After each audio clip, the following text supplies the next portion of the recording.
man in Oudtshoorn.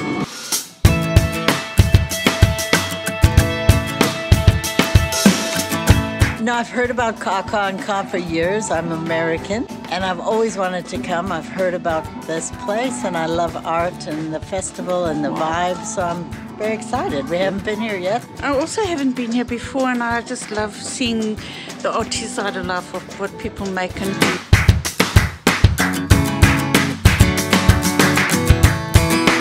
All the street performances that have been happening, they've been absolutely amazing. At the moment they have flower ladies walking around on stilts. Ek is mal oor die straatteater, die interaktiewe shows wat gebeur hierso, die karakters op stilts. Dit maak dit alles lekker en kleurvol.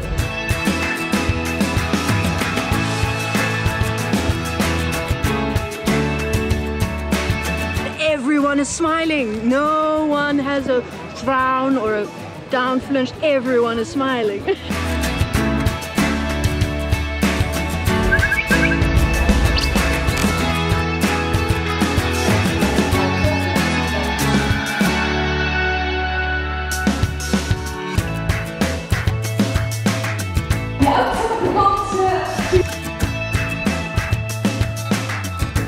Alright, nice to see you again. Same here, Jeff.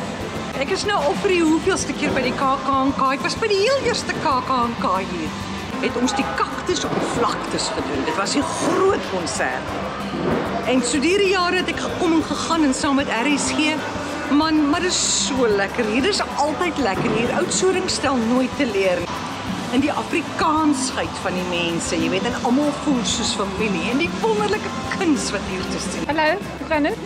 Ek kom al jare KakaNK toe en ek dink dit is net soos deel van mense se kultuur om te kom kyk na al die Afrikaanse musiek en Ons ietsie lekker kom kry om te eet en die 100 kinders sit en wag vir hulle kos. ja, ons het 'n bietjie kom liewe eksie kyk en nou is ons hier by die stalletjies, ons geniet die fees, baie lekker, tops julle. Kosstalletjies en dan ook die shows wat aangaan, so die verskillende dans, teater, toneel.